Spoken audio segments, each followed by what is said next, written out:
길 안의 길, 길 밖의 길. 한국문화콘텐츠연구원 소우쿨 극장입니다.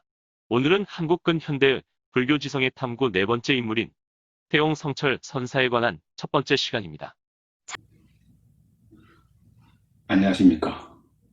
이덕진입니다.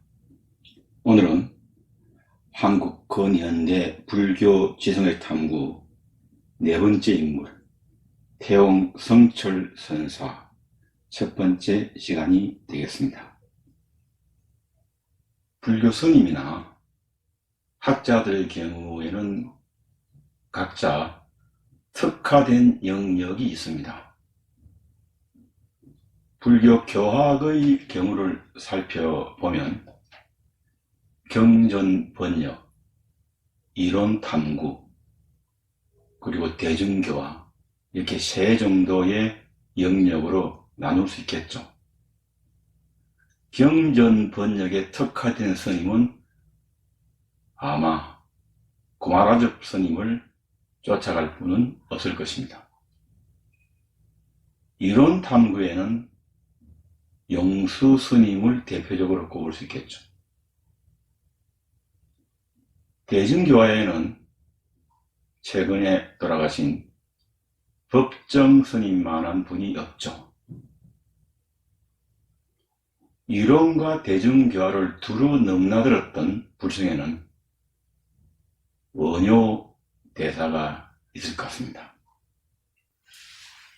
선불교의 경우에는 어록 편찬, 수행, 교화의 영역으로 나누어 볼 수 있습니다. 전등록이나 조당집 등이 어록 편찬의 영역에 들어갈 수 있겠죠. 수행의 영역에는 선성 대부분이 여기에 포함된다고 볼 수 있습니다. 오늘 우리가 같이 이야기를 나눠볼 성철 스님은 이 영역에서 대표적인 스님이라고 말할 수 있습니다. 교화의 영역은 대중에게 선법을 펼쳐 보이는 스님이 들어가겠습니다. 고려시대 보조국사 진울 스님이 아마 여기에 속할 것입니다. 특히 성철 스님과 진울 스님은 한국 불교 1600여 년의 역사에서 가장 뛰어난 선사로 지목되고 있습니다. 여기서 우리가 주의할 부분이 있습니다. 성철 스님은 전법이나 교화를 하지 않았는가? 그 질문에 대한 답은 아니다입니다. 스님의 엄청난 저작물은 전법이 목적이 아니고 그 무엇이 목적이겠습니까? 다르게 볼 수 있습니다. 진울 스님은 수행하지 않았던가? 아닙니다. 진울 스님은 평생을 수행했죠. 그의 모든 저작물은 뼈를 깎는 수행의 결과물입니다. 결국 문제는 어디에 초점을 둘 것인가는 문제이죠. 성철과 진울 스님은 수행과 대중교화 양쪽을 넘나들었습니다. 이 점은 반론의 여지가 별로 없습니다. 조금만 더 주의를 기울여 보겠습니다. 성철 스님은 수행과 대중교화 양쪽을 넘나들었지만 수행을 대중교화보다 더 중요하게 생각했습니다. 반면에 진울 스님은 수행을 중시하지만 그 어떤 스님보다 중생과의 교류, 즉 전법을 중시했습니다. 다르게 말해서 성철 스님은 중생의 건기에 맞추어 설법하거나 교화하지 않았습니다. 최상근기의 수행자, 최상근기의 중생만 그와 동행할 수 있었고 그의 말을 제대로 알아들을 수 있었습니다. 그는 오로지 선사의 길을 걸었고 대중들을 위하여 눈높이를 낮춘 적이 별로 없습니다. 반면에 진울 스님은 어떤가요? 그는 건기를 고집하지 않습니다. 그에게는 모든 건기의 중생이 교화의 대상이 됩니다. 그는 선사이지만 오히려 교사의 냄새를 많이 풍깁니다. 성철 스님과 진일 스님의 사상의 차이에 대해서는 아마 그의 생애를 보고 난 다음에 한번 여기서 깊숙하게 다뤄볼 예정입니다. 그때 그 이야기는 하기로 하고, 오늘은 일단 성철 스님의 생애에 대해서 먼저 보겠습니다. 성철 스님은 1912년 경상남도 산청에서 태어났죠. 속명은 이영주이고 아호는 태용입니다. 그래서 우리가 보통 태용 성철 선사라고 하죠. 어릴 때부터 몸이 약했다고 그러죠. 15세 무렵부터 산청에 있는 대원사에 자주 드나들었는데, 그 대원사는 해인사 말사죠. 그 드나들면서 불교에 깊이 빠져들었고, 이 점을 염려한 집안에서 결혼을 서둘렀다고 합니다. 1931년 20살 때 이덕명과 혼인을 하게 됩니다. 이 무렵 영가 형각의 정도가와 대종고의 서장을 보고 깊이 감동했다라는 이야기가 전해집니다. 1935년 24살 때 대원사 탑전에서 무자하두를 참고하여 참고한 지 42일 만에 동정이려의 경지에 이르렀다고 전해집니다.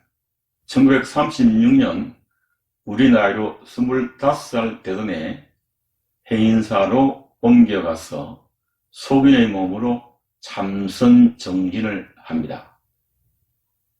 그의 범어사 조실 동산스님을 은사로 하여 출가하고, 이때 출가성을 남깁니다. 하늘에 넘치는 큰 일들은 붉은 하룻불에 한 점의 눈송이고, 바다를 덮는 큰 깃털이라도 밝은 햇볕에 한 방울 이슬일세. 그 누가 잠깐 꿈속의 세상에 꿈을 꾸며 살다가 죽어가겠는가. 망고의 진리를 향해 초연히 나 홀로 걸어가노라. 진리의 세계로 나아가기 위한 큰 각오가 보이는 그런 출가성이죠. 문제는 전통 유림 가문의 장남이었다는 거죠. 집안의 반대가 아주 극심하죠. 그래서 거짓 사주를 지어냅니다. 성녀가 되지 않으면 죽을 사주다. 그러니 가족이 반대할 수가 없죠. 그래서 가족의 반대를 잠재웁니다.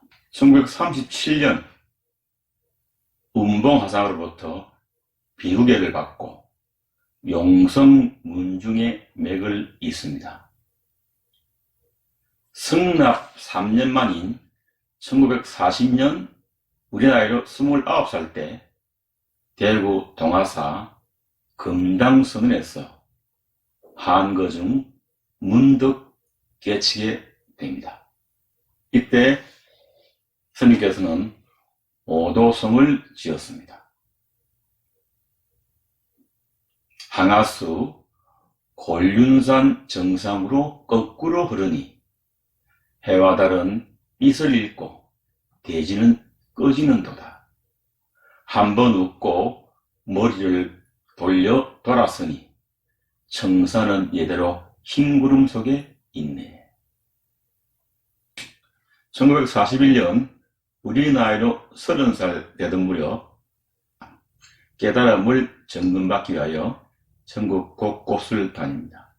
이때 금강산 마연에 있었는데 여기에 속가의 어머니가 찾아옵니다. 성철 스님은 계속 만나주지 않았죠.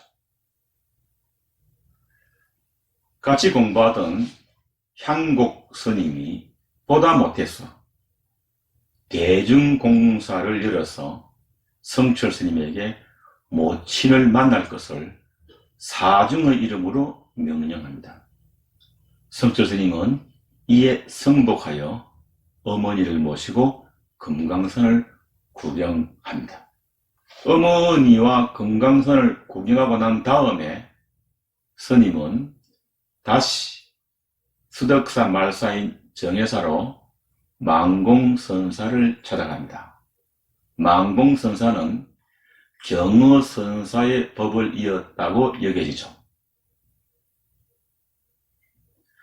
정해사로 망공스님을 찾아갔는데 성철 스님이 보시기에는 망공스님이 너무나 쉽게 깨달음을 인가하고 있었다. 실망하여 인가를 신청하지 않았다고 합니다. 여기에서 평생의 도반 청담 스님을 만납니다. 1946년 35세 때 송강사 선방에 방부를 드렸는데 성철 스님이 생식을 한다는 이유로 거절당합니다. 1947년 36세 때 문경 봉암사에서 결사를 시작합니다. 부처님답게 살자라고 하는 것이 결사의 목적이었죠. 이 봉암사 결사는 새로운 선풍을 고양시킵니다. 이후 한국 불교의 판도를 바꿔놓는다고 볼 수 있습니다. 해방 직후 당대의 수자들이 모여 철저한 참선과 계행으로 일관함으로써 일제강점기의 잔재에 지던 한국 불교에 신선한 충격을 안겨줍니다. 부처님 법대로만 살자는 기치 아래 방부를 드린 수행자들은 비불교적 요소 일체를 없애거나 뜯어 고칩니다. 무엇보다 사찰이 점집으로 전락하는 데 기여한 기복신앙이 척결 대상이 됩니다. 칠성탱화, 산신탱화, 신장탱화 할 것 없이 전부 싹싹 드러내버리고 부처님과 부처님 제자만 법당에 모십니다. 여염집에서 복을 빌어달라고 부탁하는 불공도 전부 거절합니다. 철저하게 살림은 작업자족을 합니다. 나무하고 물 깃고 밥 깔고 하는 일이 일상화됩니다. 또한 율장의 근거에 간섭적으로 유행하던 홍가사, 붉은 가사 대신에 현재 우리가 입고 있는 가사와 유사한 괴색으로 가사를 물들여서 입었습니다. 바루도 목바루를 버리고 철바루를 씁니다. 이것들은 현재 조계종단의 복식과 위의 근본이 되죠. 오늘은 여기까지 하겠습니다. 봉암사 결사에 관해서는 다음 시간에 계속해서 하겠습니다. 15분 전후에서 끊으려고 계속 노력 중인데 잘 안됩니다. 죄송합니다. 고맙습니다. 참고자료는 성철스님의 저서, 선문정로, 본집풍광, 백일법문, 한국불교의 법맥 등과 도대 현박사의 저서 성철선사상, 그리고 백년불교문화재단 홈페이지였습니다. 소우쿨 극장입니다. 다음 주 토요일 뵙겠습니다. 고맙습니다. 안녕히 계셔요.